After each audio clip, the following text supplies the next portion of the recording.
and I started meeting earlier because Brian and I have been, working together for more than 2 years now. Is that right, Brian? Yeah. Mhm. And he's out in Oregon, and he's an educator, and he's also a mindset coach. And he has his own YouTube channel, and we met through him interviewing me on a podcast. So that's Brian. He's my XO. That's not official, but that's what I call him, my executive officer. Good. And Laree, how do you describe what you do in your company? Well, I own my own business, so I am basically in healthcare consulting and management. So we become people's corporate office, usually small business owners or rural clients that don't have the expertise. We sort of become their corporate office. And for instance, if you owned an assisted living or you wanted to buy one, we would run it for you. If you needed us to run your case management program in your hospital, we would take care of that for you. If you wanted to build a nursing home from scratch, we would help you get that done and get it open for you. So we go all over Texas and consult and manage properties depending upon the client's needs. Well, it reminds me of Four Seasons Hotels. They don't own any hotels. Yeah. The top hotel brand in the world, and they don't own any hotels, but they manage them. They play the role that you play. If you don't have one, they will say, okay, but we want to supervise the building. The building? You're a hotel management company. Yeah, but if you don't build a quality piece of property, we don't want to run it. And they want to make sure that the insulation between the rooms is such you don't hear the bathroom next door. Things like that, And my son is resort manager, which would be general manager in a city hotel. He's the resort manager for the Four Seasons Biltmore Hotel in Santa Barbara, California. And he's been with them about 24, 25 years now.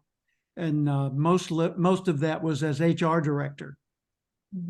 And the hotel he's at right now is shut down for renovation, so they'll be rebuilding and opening again soon.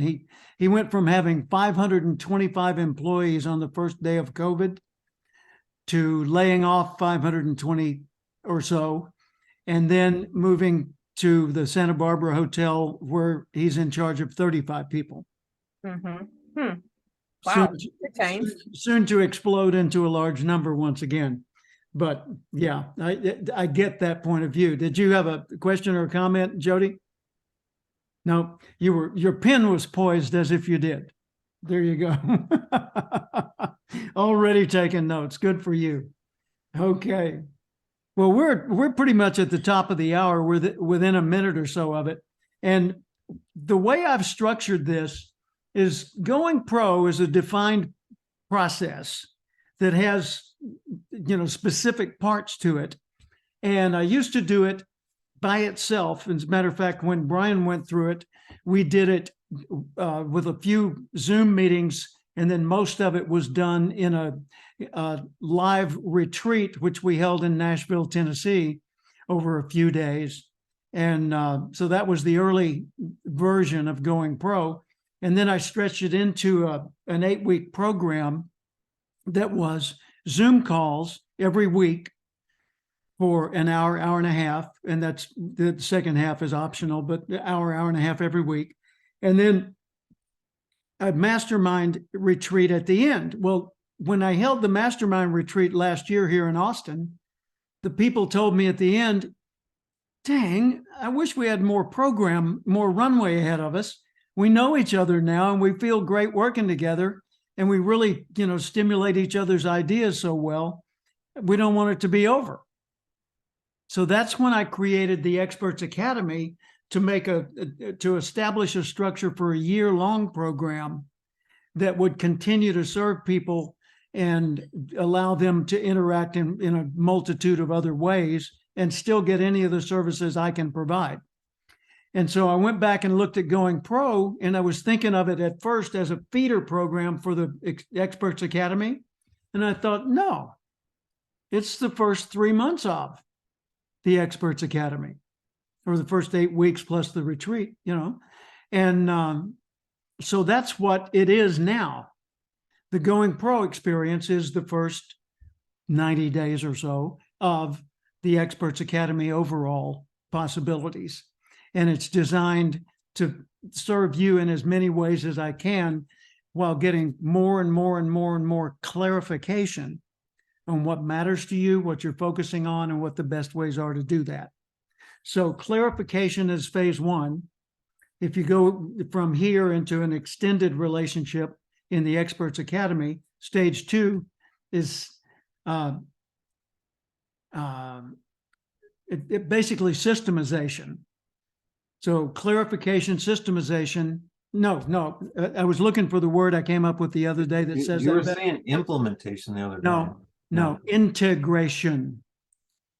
So stage 2 is integrate everything so that the system all fits together and each part feeds the other parts, and every feeder road leads to the main highway. And then the third phase is monetization.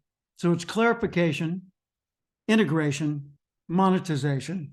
But all the people in this don't need it. In other words, all of you are already beyond most of this. You've already done many of these exercises in the past, just as I have. But just like if someone said, do you ever do goal setting? Oh, Lord, I've done goal setting since I was, 20x years old. And it's important that goals are specific, measurable, and here's my list from the 1970s, 80s, 90s, 2000, yeah, fine. So that means you don't have to set goals anymore.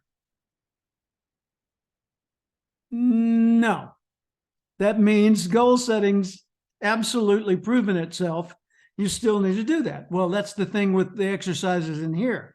The future you may have done an exercise like that a half a dozen times, but doing it once again, actually is not but, and doing it once again gives you a very strong new clarity. And then the next exercise after that one's going to be reputation creation. Well, you've already created the reputation you want for the most part.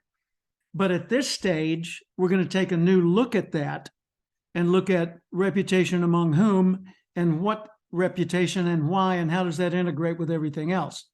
So monetization takes place in the first part, second part, and third part, but we emphasize it most in the third part. Integration takes place from right now forward. It's just that the middle part of Experts Academy is where we do focus on that most. And clarification takes place from now until doomsday, but this is the phase in which we do it the most. Welcome, Michelle Abraham. How are you doing? I'm great now that I'm here. Good. I'd like to How is Tiny Western Disney Canada like- today? Yes, it is a nice day up here today. Outstanding. Have you met Laurie and Jody? I think Hi, you've met Lorraine. Jody I saw before. Jody last week on the call, and hi, Laurie, nice to meet you. Laurie Nice Tamayo. to see Brian. And Michelle is a podcast manager, expert, host, etc. And she's created over 400 of them and manages 70 plus. And she has stepped in to be the manager for my Wisdom Parlor, which is my Wednesday podcast. That's kind of my feeder program for this. And so as part of that, Michelle is also enrolled in the Going Pro Experts Academy. Yeah, I'm grateful to be here. So great to Thank see you you. guys. Thank you.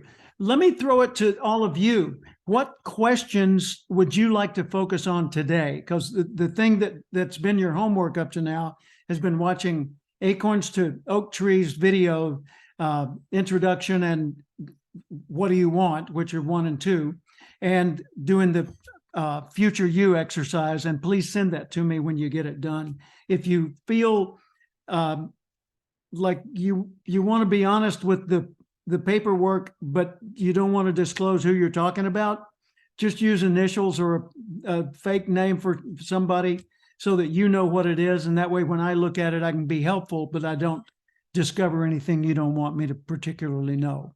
Okay? All right. So floor is yours. Questions, comments?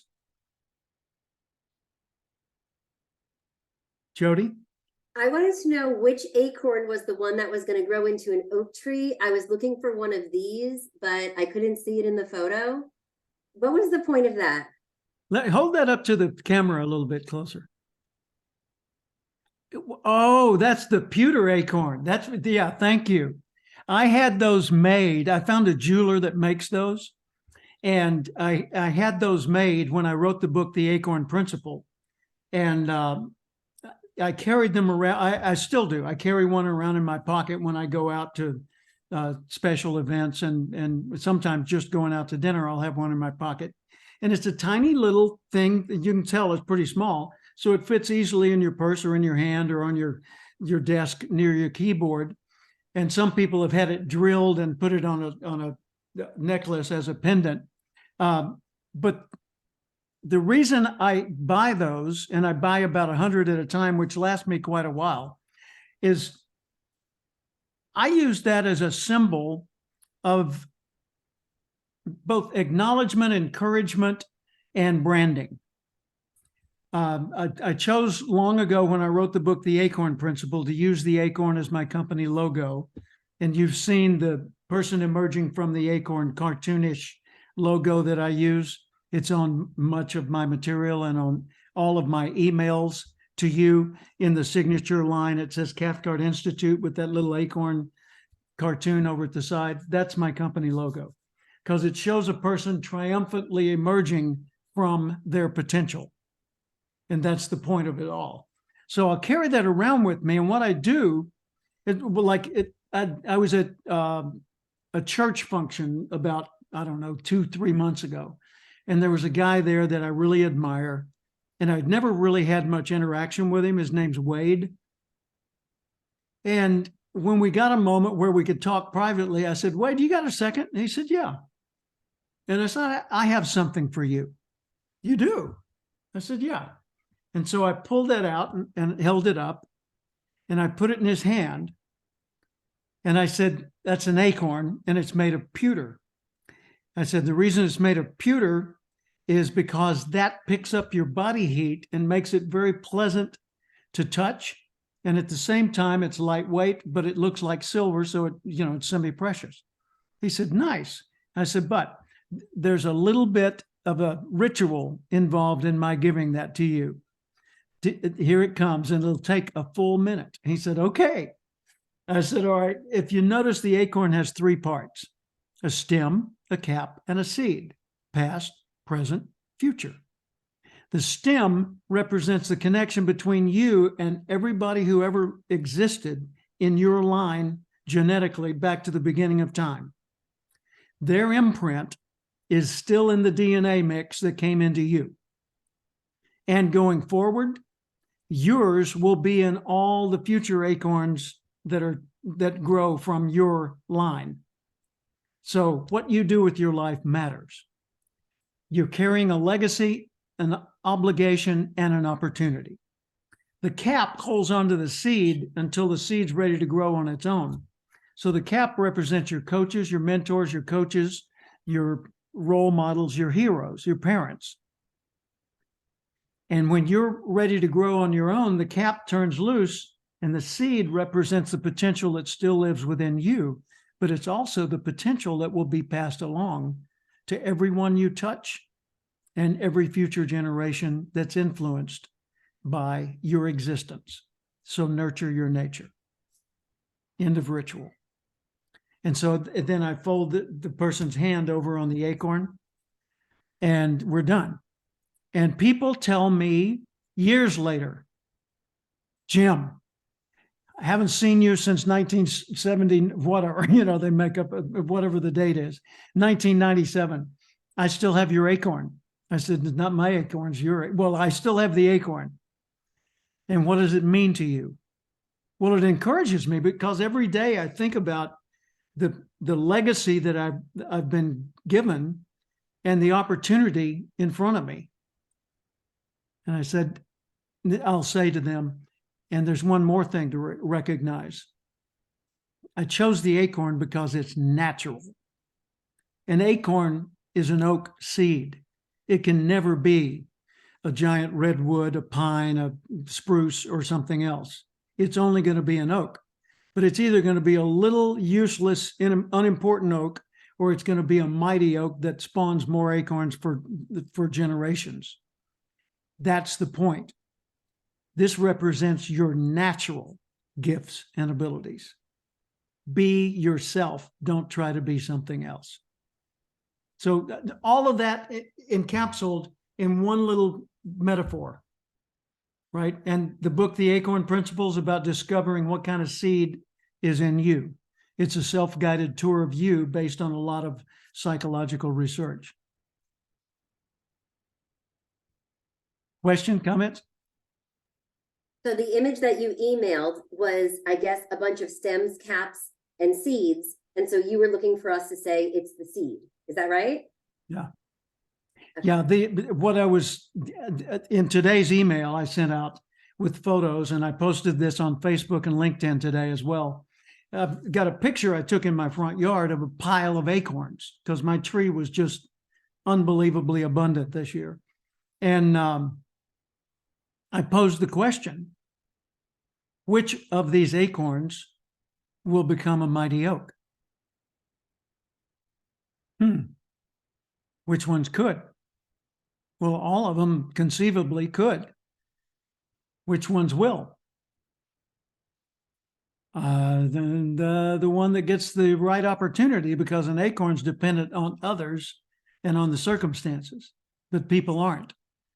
So you can choose your own path. You can choose whether you become, the greatest in history, or one of the good ones, or just another member of the crowd. Personal choice. Totally up to you and me, right? So that was, my outreach today to try and stimulate the world and get some people thinking our way. So Michelle, you've had an opportunity now to take a look from a number of different angles at what we're doing here. Share with us some observations and also any questions you have. Because I want you to take this personally. Don't think like a podcast producer. Think like Michelle, the person who's trying to have a more abundant life, and this is one of your tools. There you go. Sure, I am. I'm fully present in being a participant for my own personal development. I love it.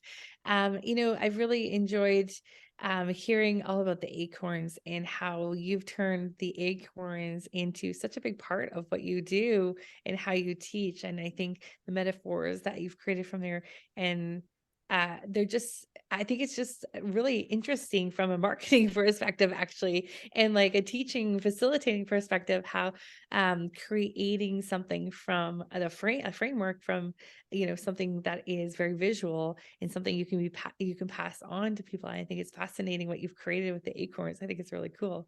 Thank you. And looking forward to getting into the videos over the weekend and enjoying watching them. And I've done a little bit of this future self work with John Mitchell, and as we were working on his podcast too. And I would love to know. My question for you today is about, some people are.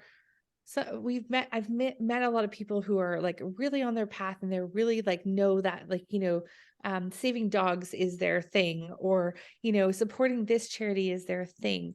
Yeah. If you don't have that like real innate drive for something, like how do you go about finding it? What's a good idea? What are some things that we can do to kind of make that kind of arise from within us? The easy answer is the exercises, the future you, the reputation creation, what one thing, those and passion and purpose, which we'll get to later on. Those are all, part of that process. But it's like there was a guy years ago, I think his name was Miller. Anyway, he was a very wealthy man, who ran an insurance agency in Florida, and he hired me to come in and do training for his agency because I had done a lot of training with life insurance and financial services and people all over North America at that time. And that was sort of my main market. And he brought me to Orlando area, and I did the training for his agents. And then he said, let's go to the house. So I go out and we get in his big fancy car and we drive to his home, gated. And we drive through the gate to his driveway, which is circular around an enormous fountain. And he's got a 40-foot tall Christmas tree, thank you, Oregon, that he had shipped all the way from Brian's neighborhood in Oregon to Orlando so he could put it up in his front yard. Talk about discretionary money. And so he pulls up under the columns in front of the house and parks his car. And he says, I hope you don't mind, but we're going to be taking a test drive of a new car in a few minutes. And I'd love you to go along, but I couldn't reschedule. So, we need to take a few minutes just for that. And I said, okay. So we went in, met his wife. We walked back out, and there's a guy with a Rolls Royce. Of course he was. So I hop in the back seat, and he test drives this Rolls Royce, and the car guy goes away, and then he shows me around his phenomenal home, and we sit down in the parlor, and he says, I'm not inspired. I'm bored. What do I do? I said, are you kidding me? I said, I'm in my late 30s. How would I know? He said, Jim, come on. He said, you've got a handle on life that's way more substantial than the one I do. He said, I know how to generate money, but that's not the point. I want to have the kind of satisfaction in my life that I think you have in your life. And I said, wow, thank you for that enormous compliment. And I said, but I want you to recognize that you're in the stratosphere of business success, and I haven't left the Earth's gravitational pull yet. So whatever answers I give you might not be adequate for your needs. He said, take your best shot anyway. So I led him through a discussion talking about what mattered to him. And the usual direction that conversation would go is, well, maybe there's a cause that you believe in and you can commit yourself to this charity and, volunteer work and all that and not worry about getting paid, or you can help young entrepreneurs, or you can, whatever it happens to be, you can climb the 7 peaks and compete in marathons and such. I said to him, the question I think you need to answer more than anything else is what feels good, makes you feel good, and what do you care about? And on the flip side of that, what ticks you off? Maybe there's a problem you can help solve, because it might be that you see something that all the times you think, dadgummit, when's that going to stop? That's just not right. Well, maybe that's something you ought to get involved in. Maybe not. But it certainly needs to be on the table when you're doing your decision making. So I think everybody deals with this. What it's about is the same thing that Viktor Frankl talked about in his book, Man's Search for Meaning. Everyone needs a sense of meaning and value. They need to feel like their life matters and they're making a difference, and that where they're going is a worthy contribution of their energy.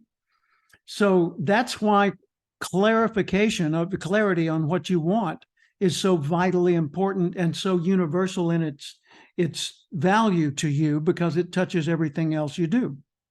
If I know what you want, I can tell you who you should not spend time with. If I know what you want, I can tell you who you should plan to spend some time with, right? And same thing's true for daily habits and business connections and, all kinds of other things. When Paula and I moved from California to Texas in July of 2020, mid-COVID, we had to buy our house by FaceTime with the telephone because we weren't able to travel here without going into quarantine. And when we got here, we weren't sure we'd chosen the right neighborhood. Turns out we chose well, but we didn't know who to connect with or where to go for socializing, or what organizations to affiliate with. So here I was at age 70 plus making those decisions yet again. Wow. But I was intentional about it. And in a matter of just several weeks, we were well connected in Austin, and, making lots of new happy connections and lots of new experiences right off the bat. Ended up, when my birthday rolled around, we got the opportunity to do a 1-hour show on Saturday night at a nightclub, a country nightclub out in Dripping Springs. And that was awesome. Got up and did 25 songs and had the people up dancing and got a standing ovation at the end. And, that's not a bad way for a guy to spend a birthday in a town where he didn't know many people 2 years ago. But we had a big crowd, and a portion of that crowd were people I had personally invited. So thinking about this for you, it all goes back to what ticks you off, what thrills you, what makes you feel, man, that's great. And if I say, what are you proud of? And you don't want to brag, but you do want to savor some of the great moments in your life, what are those moments going to be? Someone asked me the other day in an interview, I do a lot of podcast interviews. They said, what's your proudest accomplishment? I said, it's going to sound corny, but it's true. The way my son turned out. My proudest accomplishment in my entire life is the way my son turned out and the way his kids are turning out. Because, that pretty much proves somebody's getting it right? And certainly wasn't me, coming up with all this. I got it from Earl Nightingale and, and every other guru in the self-help field for like 20, 30 years of focused study. But think about that. What is your proudest accomplishment? Just savor that for a minute. Think about your answer, or answers, plural. It might be your proudest accomplishment is you're the first person in your family to ever generate $1 million in a year. You're the first person in your family or in your circle of friends that graduated, with a master's degree or something, whatever. But that everybody's got their milestones. And my son the other day sent me a text, and he's my very best friend. Tony Alessandra, my former business partner, is my mainstream best friend, my bud. But Jim Jr. is my best friend on the face of the earth. And you could say Paula is, but that's a more that's a different relationship, So just buddies with no romance involved. My son, he sent me a little text and he said, Dad, you said to me a few months ago that I am an athlete. He said, I just want you to know that still resonates with me a lot. Well, what's the big deal? Well, he's 51 years old, and he recently meaning last year, started running, jogging. And then he extended his jogging, and he ran a 5K and a 10K. And then he said, I'm going to run a marathon. And he hired a trainer, and he got really serious about it and ran a marathon and ran it in really good time, San Diego Marathon. And then he ran another marathon. And then he realized he didn't like running marathons. They're too painful. So he just committed to running half marathons, which don't leave you with injuries. And so he's a happy camper. But he's absolutely serious about his physical fitness, and his commitment has him up and out the door when the weather's bad, when things are inconvenient, all the reasons not to. And just me calling him an athlete made a difference in his mind. Share something in your own life that reflects some of what I've been sharing.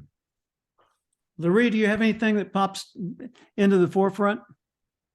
As far as something I'm really proud of, or knowing who yeah. I am, or what my purpose Yeah, is. either. The thing that's awesome is I have my purpose. I know the direction that I'm supposed to go, and God's blessed me 2 or 3 times in my life by giving me that. My next purpose is to have that women's shelter that I'm building and to speak about all the stuff that I've been through. And the reason I have my purpose is because of all the awful things and all the trauma and all the bad things that happened to me. I rose up out of those, and I am a brand new woman, and I want to help other women become women that are created with strength and dignity. And that's my goal, and that's my purpose. And I want to teach other women how to rise up out of whatever it is, whether it's abuse or sex trafficking or whatever. You can come out of that and become something magnificent. So I've got my goal. I know what I want to do, and I know what I'm proud of. I'm proud that I was a person that probably should be dead, and I'm alive, and I'm very high functioning. I've been through a lot of stuff that most people wouldn't have made it through. Yeah. And now I'm just basically, as I'm sitting here listening, you'll figure out my personality. I'm sorry for everybody that has to endure this personality, but I'm like the type that says, I need to know exactly how do I create a podcast? How do I do videos? How do I get on YouTube? I need to practice my speeches, and I want you to watch them and critique them. So that's my thought process of this whole thing is, Yep. I need you guys to help me there. I need to know, how do I make videos and edit them? Who do I hire for that can do that? Who do I hire for this or that, to look at my videos and then tell me, hey, you're not doing this right, and you need to do this, and you need to have a speech coach, or you need to whatever. Not changing my accent, by the way, I'm keeping it because that's me. But that's what I need. And when I'm attending these meetings, I'm sitting here going, look, Jim, I just want to cut to the chase and get to 1, 2, 3, 4, because I'm ready. I just Good for need to you. know how to get there. So Good for you. anyway, my personality, unfortunately, is this way, guys. So I Don't apologize. worry. When we just get like, together, hurry up, Jim, and tell me how to do everything. when we get together at Summer Moon, let's work the list. Summer Moon's a coffee shop near here, and she's going to meet me there soon. Let's work your list of the next things you want to do in that path, and we'll focus specifically on those. And by the way, start communicating with Michelle Abraham. I think she can help you on a lot of those questions you just asked. Good. Right. Brian, over to you. Well, my thing is, I really struggled in school. I was in special classes, and to give you an example, when I was in the 9th grade, I was at a 2nd or 3rd grade reading level, and I just felt like I was basically an idiot. And so for me, my greatest accomplishment was getting my master's degree, graduate from high school, college, and that, and then going back and then helping other people. Because it's one thing if you get saved or helped or taken care of, but to go back and help other people, it's pretty powerful. And so, like Lorraine, when you're talking about that, like I'm kind of connecting with that. And so that's been a big part of my thing, is helping a lot of people who they haven't believed in themselves, and it was always there. Like you talked about the acorn and the seed and all that, it was always there, but they didn't necessarily believe it or they didn't act on it. Because I think, Michelle, your question was on how do you know what to do and that kind of stuff. And I tell students all the time, like, I could watch a basketball game and I'm going to get certain information, but if I go out there and play, I'm going to know, do I like that? Do I not? And so if you do things, if you take action and then you notice it, what was inspiring about that, what was depressing, and then you kind of keep maybe a journal or whatever, and you start narrowing it down. That's what I found anyway for me and for others, is taking that action and then kind of documenting it. Good. Thank you. And relating to your path, Loree, Brian for 8 years taught inmates in prison, and he was helping them get their GED. And so he's had some amazing experiences leading up to what he does today. Jody, Floor is yours. Questions, So are you comments? asking me what I'm most proud of? No, I'm asking you, whatever of the things we've talked about, whatever matters most to you to talk about. So if you want to take a little bit different angle than just the question I had asked, fine, no worries. And so just, it's your floor. Thank you. So to begin with, when I was a kid, I was extremely shy and I would do anything to avoid going to school. I can't tell you how many thermometers my mom threw in the trash because I would put them against the light bulb, stick them in the radiator, try everything I could to be sick. And she would make me go to school. And then I would go to school and I would tell the teacher I was sick. And the teacher would send me to the nurse. And the nurse would say, why don't you lay down? And then send me back to class. And this was the battle my entire elementary school. And one day I went to the nurse's office and she got frustrated with me. And she said, you're a hypochondriac. And I didn't know what it meant. So I went over to the payphone. This is back when I think it was a dime. Yeah. And I called my mom and I said, you have to come get me. And she said, okay, I'll come get you. And I have turned out to be a person that you could put in front of thousands of people, and I am absolutely fearless. And the way I figured out what it is that I wanted was I surrounded myself with people that I looked up to. Yep. There's an expression that says, if you lie with the dogs, you're sure to get fleas. Mhm. Well, I know everybody thinks cliches are passe, but I love them because it gets your point across quickly. And I think I just surrounded myself with the right kind of people and the right kinds of professional organizations where the people that I looked up to were. And it's just evolved over time. So I know exactly where I'm supposed to be. I know exactly what I want to do. I am in a great place in every area of my life where I can just do whatever I want. And I want to continue to help people. I want to continue to make a meaningful contribution in life. One day I hope to run with the Olympic torch, but not because somebody, called somebody who called somebody who called somebody, but because I'm being recognized for something that has made a difference in people's lives. And I have mentored people for many, many years, and I have volunteered for 25 years. And it's gotten to the point where I now have to make this a career because I get asked questions everywhere I go. Can I run an invention past you?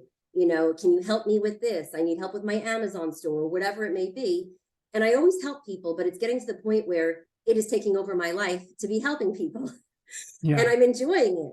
So I've never monetized it. I've never asked anyone for anything. A lot of times I'll barter services, and it's getting to the point now where I really need to start asking for money because I'm getting overwhelmed with the number of requests of people who want my help.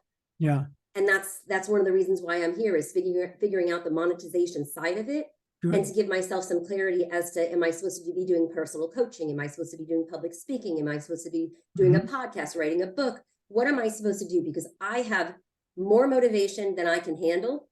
And the people that I talk to say, when I get off the phone with you, I feel like I can run through a wall. I'm so strong. I could do anything. I feel like a superhero.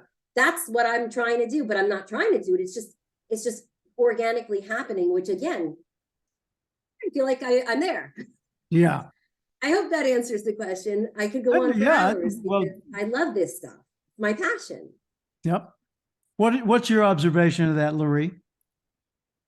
Well, I think she's an excellent speaker, and she does have that characteristic that does make you I'm curious what she does for money, for a living, because Yeah. she's just real dynamic, and I like the way she speaks, and I'm just sitting here going, wow, I like her. She's got a quality that I would like to have, some of the ways that she speaks and the way she tells cute little stories, and they're funny, and it makes you like her immediately to where you want to listen to her. So I'm noticing that, and Yeah.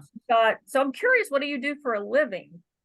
First of all, thank you, because you've never met me before. And the folks that I work with know me and I have a reputation, so they know me. But to give you an idea of how I made my money, I have an Amazon store. I'm in e-commerce. Okay. I have a lot of stores online and I sell a lot of products. I sell the same products on all the different stores. I have a Walmart.com store. I have an eBay store. I have an Amazon store, a whole bunch of different stores. And we sell products that are in every category from baby to tactical, like shooting, like, loaders for guns to speed load. So I love doing that, but I have worked at it for so long and integrated the system so much so, and my staff is trained to be able to make decisions without me. I worked on that for a very, very long time because I wanted to have freedom and be able to do what I want. And so I make my money from selling stuff online, random stuff sometimes. I manufacture some of it, I warehouse it, I use fulfillment centers, and I feel like I'm at the top in that field. But I don't want to be a salesperson selling gadgets as my reputation. I don't want to carry the Olympic torch because I sold the most on Amazon, or I was one of the first sellers on Amazon. Right. Because I was lucky they picked us. They could have picked no, anyone. you're right, Amazon you're- followed me around and videoed me to see what's a day in the life like. And I don't know, it didn't really make an impression on me because that part didn't matter. It's the helping people that matters to me. And when we were talking the other day, I was telling Jody that if she can come up with a name for what she does when she's helping people, Mhm. you know, like Jody Rifkin Consulting or something, it doesn't have to be that stuffy a name, but just a name to identify what she does. You know, I Help People, Inc. That name alone will narrow the field so that she can be more focused on the kind of things she wants to do the most. Like it could be entrepreneurial advisor, you know, that kind of thing. And in doing so, the name helps define the path. And then within that, I think it's very important for the recipients of your help that they pay. Because if they don't, then you end up like I did with my best buddy growing up, Sam Gross. Sam, his life was a mess. He was naturally talented. He was handsome. He was fun to be around. Anything he tried, he did well at. You know, sports, business, didn't matter. Anything he tried, he did well at. And so he tried everything. And he came to me in the 1980s. I lived in Tulsa, Oklahoma, Broken Arrow. And he said, Jim, your life works, my life stinks. Help. And I said, okay. So I sat down with him for multiple times for many hours, and we identified what he was best at and most interested in. And I developed a plan with him for him to turn his life around by doing that in a particular way. And it would get his bills paid and get the bad people out of his life. And, you know, just everything would get a whole lot better. And so he went away motivated and thrilled and all that, and didn't do it.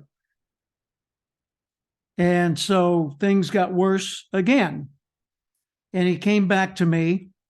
And by the way, his teeth had gotten decayed to the point that he stopped opening his mouth so much, and he was neglecting getting his teeth fixed. And so that added to the daily reminder that he was not worthy of whatever it was he felt like he wanted to achieve. So he came back to me and he said, Jim, it's even worse. Help me.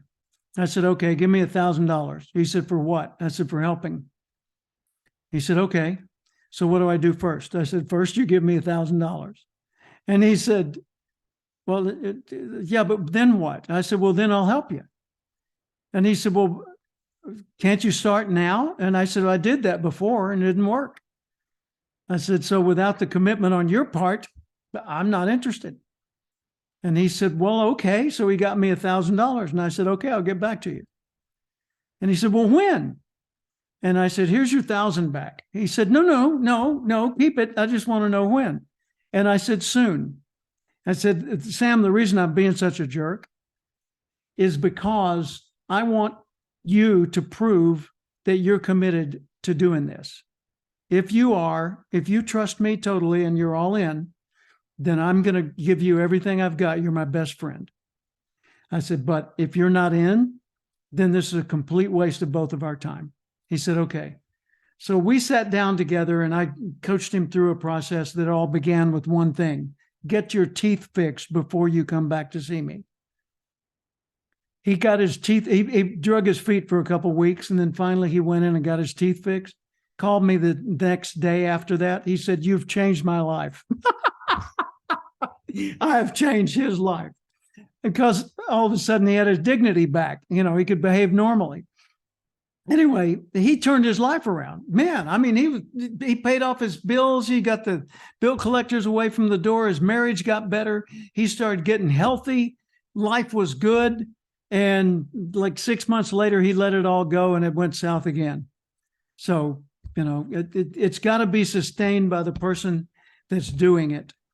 And they've got to have skin in the game or they're not going to even do that part. So Sam could have sustained it, but didn't have it. Yes. Right. Jim, I got one thing like with Jody when she gets asked questions, in the past, I don't know if it was in this group or another group, you said, "This is how it works," or "Let me tell you how this works." Maybe you want to go over that. When someone asks your request. I think I shared that with you, Jody, the other day. Patricia Fripp, a professional speaker, very successful professional speaker friend of ours. She says when people ask her, "Hey, could I buy your lunch or coffee or something and, pick your brain?" She said, "Happy to, that's what I do. Let me tell you how that works." Happy to, that's what I do for a living. Let me tell you how that works. And then you make it available to them in whatever way you choose. Because if you choose to discount it a lot, fine, but they need to be doing something. Even if their commitment's not an actual financial commitment, they've got to be committed to something. And I'm going to come back to where we started, the acorn metaphor. The reason that was a valuable thing for me is because it organized everything else I did into one way of thinking. And when I do management training, I want to show you something I do. I talk about business as a living system, living organization, that an organization is an organism, not a mechanism. And so instead of a stack of boxes to represent a company and lines drawn between them, here's my org chart that I share with people. The nature of business is that business has a nature because business is an organization is alive. It's a living system, reaches toward resources, and that's its root system. It gives it strength. And it reaches toward opportunity, and that's its growth system that gives it potential. And it goes through predictable seasons, all businesses do, cycles, right? You know they're coming, you just don't know exactly when, right? And it drops off its unproductive parts, and they can be recycled, by the way. Other people can hire the people you drop off, right? And it bears fruit. Whatever the output of your organization is, it bears fruit. Most people think this is the organization. No, this is the organization. It's the entire living system. Give it a stronger purpose, that's the taproot, and more resources, and it can grow. But if it doesn't grow, then all of this is for nothing. And if it outgrows, if there's not much down here and it outgrows it, then it'll fall over because it's kind of like that old ad where a team of people came out with a new product, put it online, and they were watching to see sales come in. And it started 1, 2, 3, and they're doing a little happy dance, 10, 15, 200, and they're screaming and cheering, 2,000, and they start looking at each other in panic. Oh my God, what have we done? How are we going to keep up with this, right? So that's outgrowing your resources. So anyway, it's just a very effective way to talk metaphorically about something everybody's familiar with. And the beauty of that is that it completely integrates right back with my book and with everything, the logo and everything else. So someone says, how do you do X? And I say, the natural way. Jody. So one of the things when somebody asks me for advice and they say they want to take me to lunch, and I feel like I have to qualify them. So one of the things I do sometimes, and I'm curious what suggestions you have about this, but I'll say, I'm so busy, but give me your 30-second, tell me what it is. And they'll tell me quickly. And it helps me determine if I need to spend time with them or if I could just direct them somewhere, because I might be able to just direct them somewhere and just be done with them. And that happened recently with somebody who was a friend of mine that I respected her and wanted to help her, but at the same time, she didn't qualify. Yeah. So she gave me her 30 seconds. I let her know. And guess what? She never followed through. Yeah. She didn't qualify. So I'm asking, how do you qualify people aside from the way I do, where I say, tell me in 30 seconds what it is? Yeah. I like the idea of tell me in 30 seconds what it is. Just say that there are people that I can help personally, and there are people that someone else could help better. And what I need to know is which of those is you. I want to help you because I care about you. You're my friend.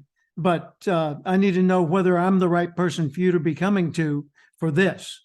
Tell me in 30 seconds what it is you're trying to do. Well, you can just say, I think 3 people I can refer you to for that. I'll send you an email, or I'll tell you what, call me on Tuesday and I'll tell you then. And in the meantime, I'll look them up. And that way you go on your merry way. Or they could say, can I just for a quick idea? Okay. I have a question, and they ask you the question and you ask them back the question behind their question. It's like Peter Drucker. I heard him speak live one time years ago, the father of modern management. It was in Chicago at a trainers convention, and I was one of 1,000 or more in the audience. And Peter Drucker, the famous guru, is up there with his Austrian accent. And someone asked him a question and he said, "That's not the question you should be asking." And I thought, wow, I've never heard anybody say that. And, 30 years ago, I hadn't. But that really is coming at it from a much more enlightened point of view. That's not the question you should be asking. And sometimes the question you should be asking is, should I even fool with this? Right? It might not be a worthy investment of your energy. So another person said, Dr. Drucker, could you sum up your thinking today compared to when? And he says, I used to teach the management of people at work. And that's no longer the most important thing. You are the leading guru on the management of people at work. What do you mean it's no longer the most important thing? He said, the most important thing is to know what you're good at. And then you develop the strengths and you make the weaknesses irrelevant. Develop your strengths and make your weaknesses irrelevant. Like if a speaker says to me, I'm not funny, I said, then don't try to be a comedian. Or don't try to be the kind of comedian that you consider funny.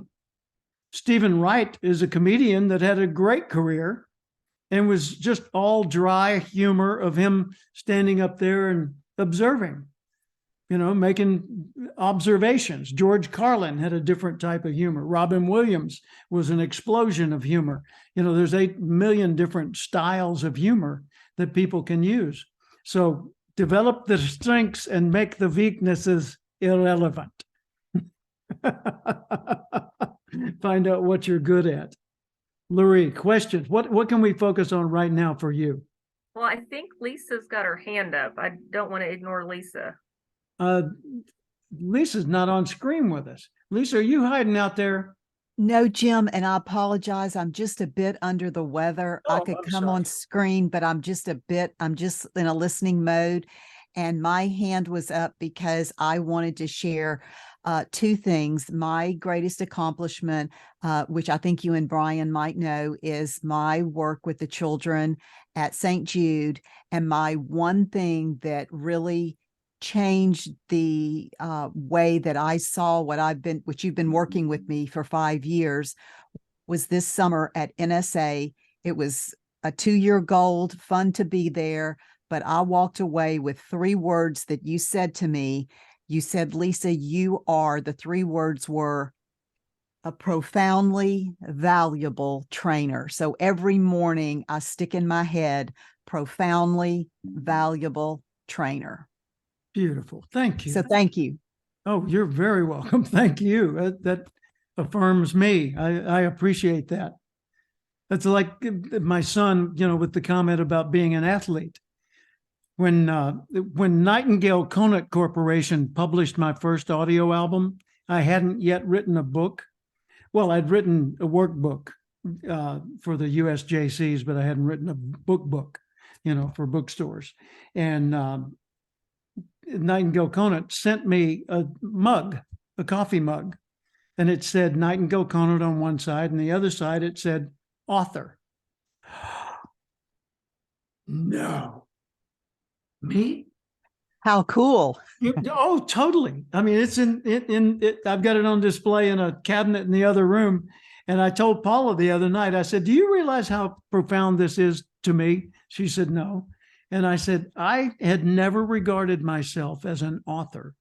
And they sent me that manifestation of their view that I was one. And of course, my audio album sold $3.5 million worth. So you could say it did okay. But I still hadn't at that moment considered I am an author. Well, now I've authored 28 books, and 23 of them are already published and out there, and the other 4 are now in the pipeline. I added one just the other day. But as you, Lori, when you look at your speaking career going forward, the path of, I don't think of it as a solo career. I mean, just in addition to what you're doing, you got a new path you're pursuing. Thinking of yourself as a speaker rearranges your images of self that are already fine into a new application. And when you think of yourself as a speaker, then you start taking speaking more seriously. Not just something you do, not just a tool, but it's a craft. It's a skill you can master and become excellent at doing. It's a career path if you want to make it one, where you can be known for it. And there are so many moving parts and facets of it that you can specialize in any one of them you want to. There's a speaker, Ken Dykewald, who wrote a book called Age Wave, and his whole message is about rethinking the world from the standpoint of an aging adult. He came up through the hippie movement, Esalen and all that, and Haight-Ashbury in San Francisco, and he was there for all that. And he was the tune in, turn on, drop out generation. And so was I, so am I. But I didn't go that direction. He did. And then he came out of it and he got his doctorate and he started studying gerontology and things like that, and learning more about what's changing with the spirit in the person, what's changing with the body in the person, what's changing in their life situation, and what's changing in the world around them. And so he built a company that has done quite well, consulting with other companies on how to make whatever they have more appealing, appropriate, and adaptable for seniors. And he said, for one thing, seniors don't think they're old. Their equipment is. Oh, they don't. They're traveling in an old package, but they're not old. And so sports cars need bigger gauges. Corvettes need an easier in and out process and a steering wheel that'll move up and then back down again. Older people need to be able to stay cool. Instead of saying, wait a minute, young fella. What was that again? Instead of growing old, why not just go through the aging process physically and the maturing process mentally, but keep the vigor of your youth. That's one thing people tell me. There was a guy the other day I was working with, and he was in his 30s, He said, dude, your vibe is like 40. It is. Well, thank you. And I said, that's one of the coolest compliments I've gotten in a long time. And I feel like it is. I mean, I feel tremendously alive, totally present. You know, just I get annoyed at the aging process when another body part goes offline. And I just think that's just not right. You know, put the hair back. Come on. You know, I didn't need that. And why would a person need a hair in his ear anyway? Right. So that kind of stuff is annoying. But I get up in the morning excited to get to work because I get to work with people like you that are at the top of their game.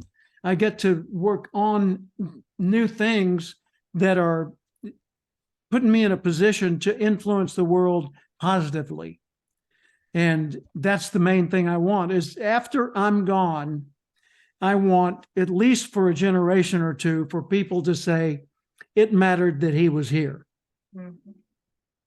Because I guarantee you at age 25, I didn't think I'd ever matter. Ever.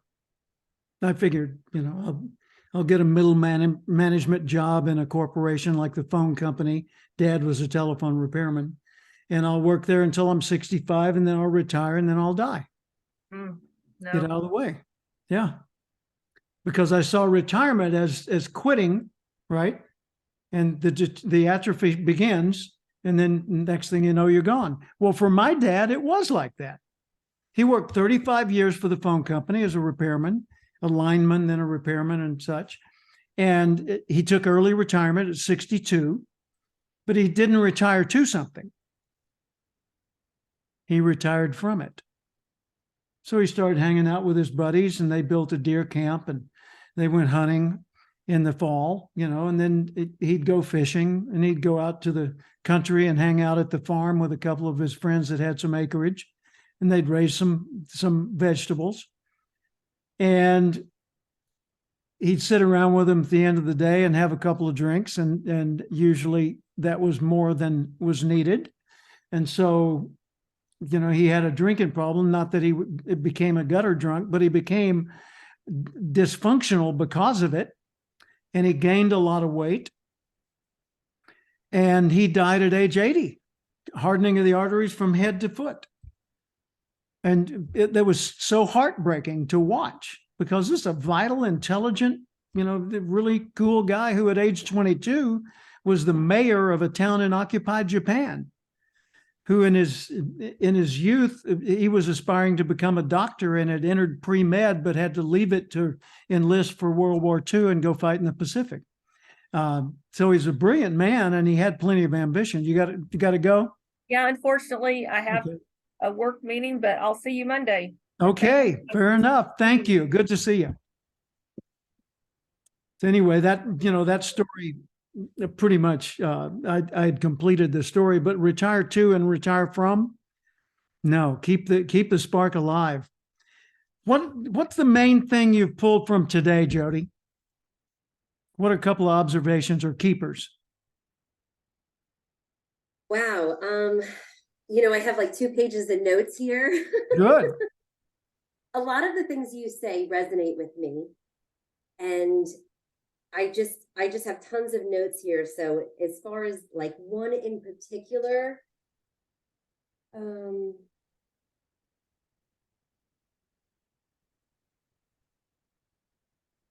know, when you said an entrepreneurial coach, I went, that's so obvious.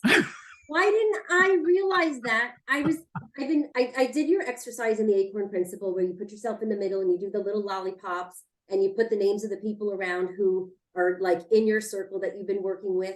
And I realized that 4 of them are in the healthcare industry, some sort of fitness, and they have their own businesses. Yep. And that's what they're needing help with, is how to build their businesses. And that's what I've been doing. And so I thought, geez, how come I didn't realize that? Now, the other 4 of them, things related to finance and financial advice, which I'm not an expert at that, but I have done that as well. Yeah. That's not what I want to do. On one subject you have savvy and the other one you're an expert. And that's fine because most people just need the level of savvy that you've been able to acquire. You can refer them to people for the more strategic and more in-depth things. Yeah. So now I need the name of that business, which MPO Global, my existing, consulting really for internet, which is not what I want to do. Again, I want to help people get to where they want to be.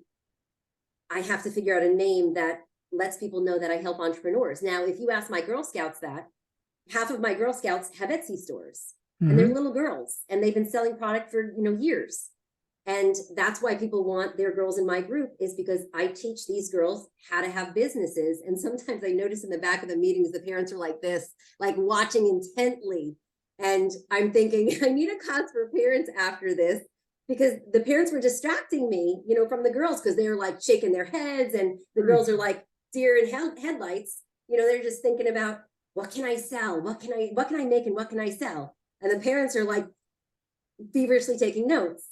So I'm right where I'm supposed to be. But I do Let me, need to be able to- I'm going to throw a couple other words at you to hang on to. One is strategist and or strategy. And the other one is advisor.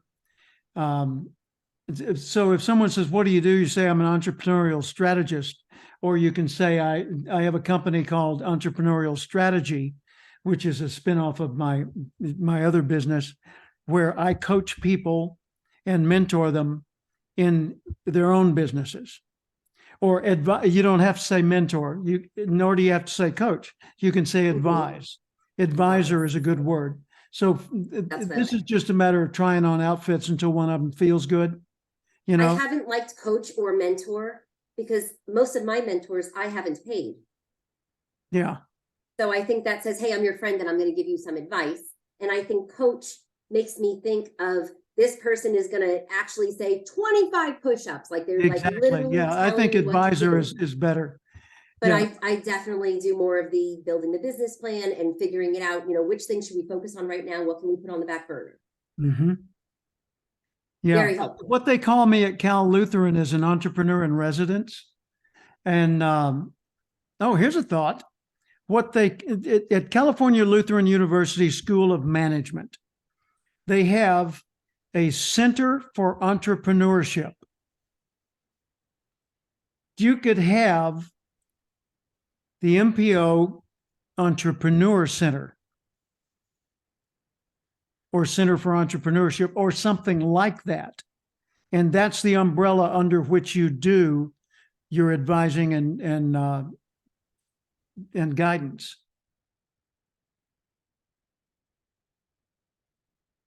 But I like that because you are, at the DNA level, you're an entrepreneur. You really are. You're the real deal and have been since a teenager, which is cool. So advising others and having an entrepreneurship center just makes so logical, obvious sense. I've even helped children start businesses. There you And go. I started one as a kid myself. So it really is where I've been and what I've been doing since high school, which is crazy to think about. Like, Yeah, it is. my dad called me the other day and said, how did you start the furniture business in high school? Because I just don't remember. How did it happen? And I had to tell him the story. Here's one of your products or one of the pieces of your mix. Like I have Going Pro. You've got the startup experience or this not an incubator, a think tank for startups or whatever, something for startups. The point is you can do it for youth and you can do it for adults. And they say, well, how do I get funding? You say you're not ready for funding yet. First, you got to get clear on what you're going to do and how you're going to do it. Funding can be handled easily when that's clear, and funding's always difficult when it's not. I got a subline. I don't know if you'll like after your title is like helping entrepreneurs make quantum leaps in their business. Mm-hmm. I love that. Yeah, that's a marketing line. Yeah, I'm pretty good at just coming up with that kind of stuff. Thank you. I appreciate that. I really love to have the feedback from other people who don't know me. Yeah. So it really is nice. Well, I was just listening to how you're saying like you're helping the Girl Scouts and then the stuff you've done. It seemed like you're not just making steady progress. If I was going to have a graph, it would be that hockey stick graph. You know, and you could say, you know, you could work with person X and you're going to have, you know, small growth. You know, you could work with me and take those, you know, quantum leaps, you know. You could, yeah, you could have the Center for Entrepreneurship or whatever words you choose. And then under that, have youth startups as one of the categories. So youth startups, and for each of these, you come up with a structure to use to organize your own thinking and guide your own process with people. And that way, when a new name comes into your world, then you check off the boxes along the things that you're going to guide them through. You know, like, have we had our strategic discussion to determine if they qualify or not? You know, The first thing I need to do is I need to have a discovery call with people, and I don't have that set up. And I Yeah. don't know what the best one is to use, but yours worked really well. And I'd like to be able to offer it for free because, again, I got to make sure that it's a good fit for, you know, both of us. I have to want to work with the person. for that call, come up with just a fundamental structure, whatever makes sense to you, and then let's go over it. Okay, and I'll help you refine that, and then after that call, what's the next step in the onboarding system, onboarding process with you? And so there may be 3 or 4 or 5 steps, or maybe pretty simple. And then beyond that, the specialty, whether they're focused on their business or starting a new one, or whether it's kids, and if it's kids, it ought to be probably done in group collaboration where they're all learning it together. It's not my preference to work with kids because that means I have to work with the parents. And I really like when I get to work with the kids individually. The parents have a lot of feedback and they're a problem, honestly. Call they're that great supporters. your protege program. And the protege program is one kid at a time as you see fit. And you can dictate 100% of the rules for your protege program. Okay. And we've run a bit past the top of the hour. And this is, Well, one thing I wanted to say was Ask Jim is basically a 1-hour plan, although I'm flexible on that. Brian? There's a app that I found that I like. It's called BOOKM, Bookem, and it's a simple kind of calendar type thing, but it also has questions on there. If you want to do like you can set it up like discovery call, coaching session, you can set up different categories, and then you can have questions so that when you actually talk to them, you have information, the question that you want them to ask or answer. Very good. Thank you. That is super helpful. So bookem.com. Yeah, I don't know if it's a newer app, and you can buy it right now for like the lifetime, you know, instead of the monthly thing. But I can send you the link if you can't find it, but I should be able to find it. I'm pretty Okay. savvy online. yeah. That's what I figured with e-commerce. So. If I can't, I got a problem. Great. Well, I love where we got to today. Send me any questions or concerns or whatever in between now and next week, and I'll be available for you next Friday. Paula was saying, what are the Fridays? What are the Wednesdays? You know, Wednesday's a podcast. Fridays are for this group, and it's Experts Academy Going Pro. First Fridays. What are the other Fridays? Ask Jim. And who's that for? Same group of people, those that are in the Going Pro program.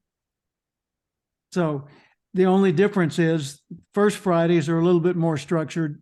The other Fridays are pretty much, I'm available to you and here so that we can work on whatever you need to work on.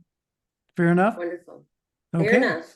Appreciate Thank you everybody's all. And time and thank you, advice. Lisa Marie. Thank I'm you. sorry you feel bad. Hope you get to feeling better. Thank you so much. I appreciate it. You bet. All right. Take care, y'all.